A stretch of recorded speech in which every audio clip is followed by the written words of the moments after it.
Hello, everybody. My name's Juliet Davenport, and I'm really pleased today to be talking to Ben Pugh. Now, Ben, your life was pretty exciting, actually, when you were growing up. So you delivered yachts all around the world, fished for your food off the back of a boat, and then ended up in the city for 10 years, and then founded FarmDrop. So tell me a bit about how you got to that journey of starting up the company.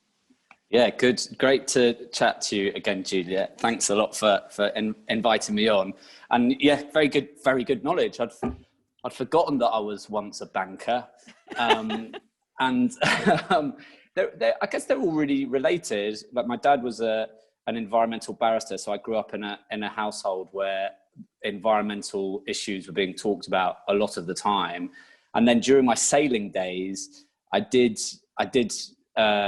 have to fish off the back of the boats as we were crossing big oceans, and that did light a flame in terms of this idea of direct connectivity between person eating food and sourcing and provenance and all of that stuff.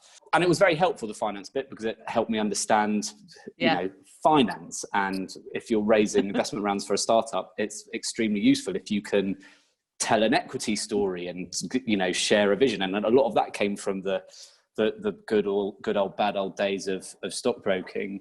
But the light bulb moment, I guess, was living in central London and walking in and out of local supermarkets and thinking, goodness me, this food's just really not good enough. And so I would then go off to the farmer's market and think, okay, now there's some really wonderful food here, but isn't that a bit of hard work to, spend half your weekend traipsing to a farmer's market and back? So and then I really didn't look back from that moment, because it was just the market need from my point of view as the customer just felt really, really clear. And then when I started going out and meeting the farmers, then that's where all of the environmental agenda and the mission around trying to support the more ethical local producers became really to the fore. Yeah, and so it was the stories of some of these producers that really inspired you, that kind of brought this out. Have you got any examples of some of the ones that really you remember? Because I always remember some of the first people I spoke to kind of really stuck in my mind. Yeah, definitely. Caroline Bennett at Soul of Discretion, which is a kind of small fisher collective based mainly out of Plymouth. She's somebody that I always come back to as being a real inspiration. Just has that perfect marriage between incredible sourcing ethics and an incredible product that our customers and I enjoy. And that's the holy trinity, right? There's no good having a really ethical sardine which tastes terrible, because no one's going to buy it. Happily, it doesn't really exist very often. I think that they tend to go hand in hand, and we see that more and more. What has been one of your biggest challenges, do you think, and biggest learnings as well?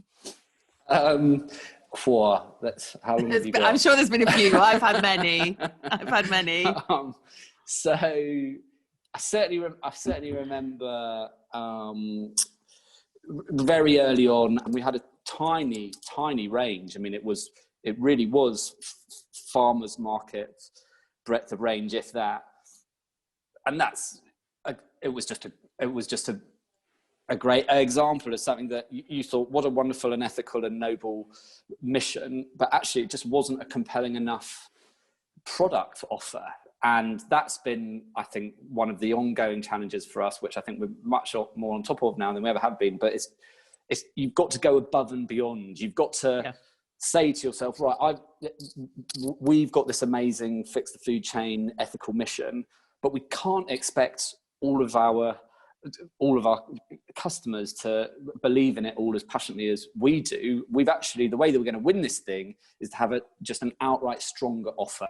The food's not just got to be better, but the service has got to be better. Everything's just got to be better, such that even somebody who isn't aware of our environmental issues and doesn't really spend much time thinking about that, they'll still use the product anyway, just because it's a better product and service. And just having that kind of discipline day in, day out, we've just got to be better.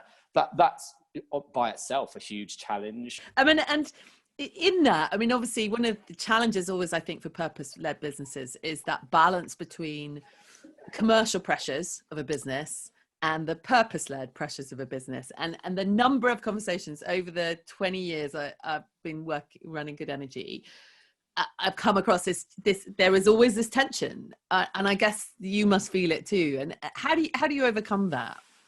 Yeah, it's always there, that tension. So the way that we've tried to approach it is to make the mission such a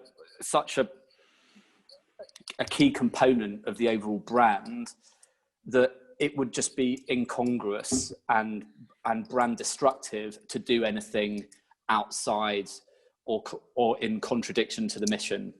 And it's I think worked pretty well, because it's meant that when you do have those tougher conversations about, right, you know, businesses need to make money, this is not a charity, and they're very real and very important conversations, it's actually been quite straightforward to say, no, hang on, we're not going to sell any factory farmed meat products just to grow, because it's going to be really negative for the brand. So that's an easy one. And actually, so it's been more stuff around like the electric vans. That was a pretty tricky one. That was one that, you know, no one else was doing electric, and nobody else really is in a meaningful way. I know that there's a bit of lip service being paid, but you know, I know that we're the only carbon neutral fleet out there in our space. But that was, at the time, nobody really was telling us that we needed to do that. But it was just something that I felt that the technology was starting to come through such that we could do it, and it was the right thing to do. So we were gonna jolly well do it. And you know, I'm pleased that we did, because it's turned out to be a decision which has washed its face commercially. But you know, that created real headaches for us. Obviously we're in an extraordinary time at the moment. We're all sitting here in our own rooms with earphones on, chatting, and lockdown is sorry. Is that somebody my 6-year-old? I'll start again. Sorry. So we're in this extraordinary time of kind of lockdown and COVID. I mean, it's probably been I would guess it's been a great time for home delivery. Has that happened for you as well? I mean, is that where you are? Has this been an interesting transformation? Yeah, and you've got to be really sort of sensitive around answering this one, because you're not. You know, there's so much hairy stuff going on out there, and there's so much suffering. You can't start cheering about all of this bad stuff just because you happen to be in one of the places where you're having a big demand bounce. But you know, the reality is, you know, pre-COVID, less than 10% of the UK had ever shopped for a basket of food online. Yeah. And of course, you know, with lockdowns and everything else, it has massively accelerated the demand for that grocery channel. Anybody says they really know what's going to happen when the new normal arrives, I don't think is telling the truth. But I you know, the reason that I you know, pointed the Good Ship Farm Drop at home delivery is because I believe very strongly that that's a structural demand shift. You know, I would rather spend my time doing things other than walking the aisles of a supermarket, and I'm not alone in that. So I think the shift is structural, and I think that this current situation is a very significant accelerant in that. Yeah, and I mean, have there been any challenges to the purpose of the business during this as well? I mean, or have you managed to maintain all the core and carry on at this time? Really honestly, it's strengthened it. It's really strengthened it. It's strengthened our Interesting. resolve. Yeah. And it's just, I mean, and you're gonna yellow card me for soapboxing a little bit here, but you know, I don't know how much more evidence we need. You know, CJD, mad cow's disease, salmonella, you know, and now COVID, and the common denominator in all this stuff is people treating animals as though they are inanimate. And I'm not really sure, you know, if we can afford to just ignore this on a global scale for very much longer. And so actually, it's been one of the things that I think has really strengthened the resolve of the teams. That come on, we've got to really make sure we do a great job here, because we're on the right track.